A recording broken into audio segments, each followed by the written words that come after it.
Hello PlayTheGAME, this is Boopity2 here and welcome back to PlayTheGAMEcentral. Today I'm going to be giving you the ultimate guide on the new Afterlife feature which is included in Mob the Dead. Now for those of you who don't know, Afterlife, which is also known as Purgatory mode, is essentially like Who's Who from Die Rise, except zombies do not attack you and you have a certain amount of time to revive yourself before you actually die, and then obviously the game will end, or if you're playing multiplayer, you're out of the game. Now, when you play in solo mode, you get a maximum of 3 afterlives, and in custom games and public games, you only have 1. And you get 1 extra afterlife with every round that you manage to finish. So in this video, I'm going to be going around in solo mode, showing everything that can be done at the earliest times. And by all means, it's a lot easier in a 4-player game because you have 4 afterlives every single round which you can use. That's if your team is organised and dependable. So the first thing you need is lots of points to open as many doors as possible. Now when you first spawn, you have the first power box which opens the cell door for double points, and what I like to do on the first round is to just simply knife, and in the second round when the zombies start to break in, get the double points, start shooting and knifing to get the most amount of points. So by this time it's round 3 and you should open the first room doors, and by buying either one, both of them open. Then what you should do is to go and buy the MP5 or B23R, whichever takes your fancy really, and then go to the area outside of the cafeteria and open this side door and the door that leads down to double tap next to the warden's office. Now what you need to do is to go into Afterlife using the box nearest the warden's key spawn, and from here you can lower the key, you can open the showers, you can turn on the 2 other power-up cells, you can open the warden's office, you can turn on speed cola and turn on double tap. And if by all means, if you don't feel like you have enough time to do all of these, then don't worry about it, you can just leave them and just go and revive yourself.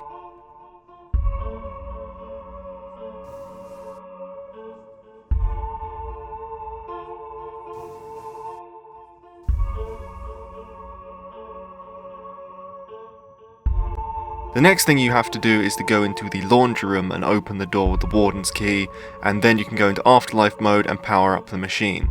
If you didn't manage to power something in the last Afterlife, then this is the time to do it. And now the entire bottom floor is cleared in just 2 afterlives. Hopefully it's still round 3 by now and you can start the machine, which spawns a bunch more zombies, which means you can top up your points to open more doors. Now you should move on to the upstairs area so that you can open the door, the 2000 point door, which opens up the top area, and also go onward to open up the infirmary door. Then after you've done those 2, go into Afterlife mode one more time, and you can power up the gondola, you can power up Electric Cherry, the roof access, and Deadshot all in one go, and that's the top floor cleared.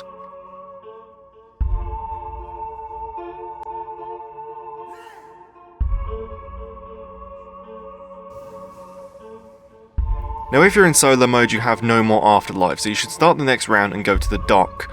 And then you should open the door by the dog head and whittle down the zombies down to the last few. Now what you have to do is just open up the rage cage by the dock with the warden's key, and then you want to go into Afterlife. Then you can do the Afterlife area with the plane part, and you can also go into the room next to the dog heads and short circuit the 3 generators to open up the warden's office plane part, and then you can also power up Juggernog. And with that, all of the dock area is cleared, so that's 3 areas cleared and we only have 1 more to go.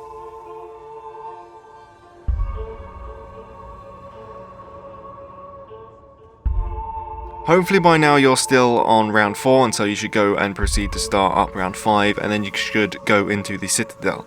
Again, you should leave a few zombies and open up the numbers box and go into Afterlife again. And you can turn on the song with 935 and input the numbers which you have to input to get that 1 cage with the plane part to come down. You can do both of those in one go if you so wish.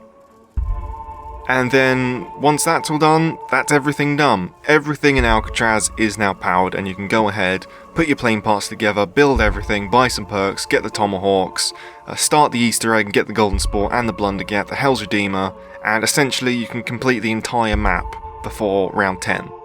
Now I hope you don't mind if I ask you to put a like rating on the video if you'd be so kind as to do so. And if you are going to do that, I'm just going to wait a few seconds for you to go ahead and do that. And as a thank you for that, I'm going to give you some more tips.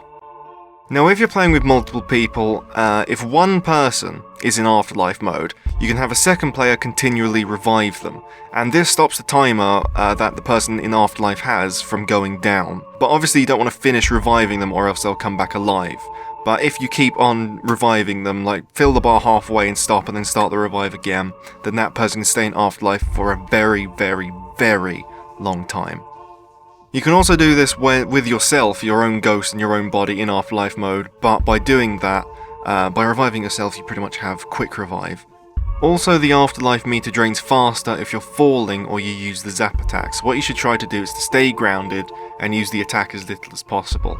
Although, if you are doing a defensive tactic, it's not a bad idea to have someone in Afterlife mode every now and then to teleport zombies away to give the team some time to reload and whatever they need to do.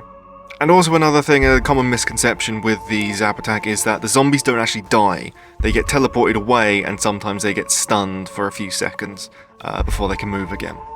There's also a power box under the sniper tower in the docks which opens up when the trap is on. All you have to do is just go into Afterlife mode, zap it, and for the rest of its use it'll fire RPGs instead of bullets. Also, there are a few more uses for Afterlife, being the Easter egg and also Hell's Redeemer, and both guides of which I will put in the description for you to see for yourselves. And one final thing, there's a nice little jump spot here, but it can be a bit tricky. You can just easily get up to the top area and power the gondola and electric cherry, but there's no real point to that because you're going to open up there anyway, and you're going to have to open the infirmary door to actually power Deadshot and the roof access as well. So, you know, but that's just a nice little thing to do if you need to get up there for any reason in particular. And with that, that is pretty much everything that I have to tell you about Afterlife mode. And I hope that you have enjoyed the video and found it enlightening, and if you are not subscribed, make sure you do click the subscribe button below, as well as the like button if you didn't do it when I told you to. You defiant bastard. But thank you very much for watching, and I'll see you next time. Goodbye.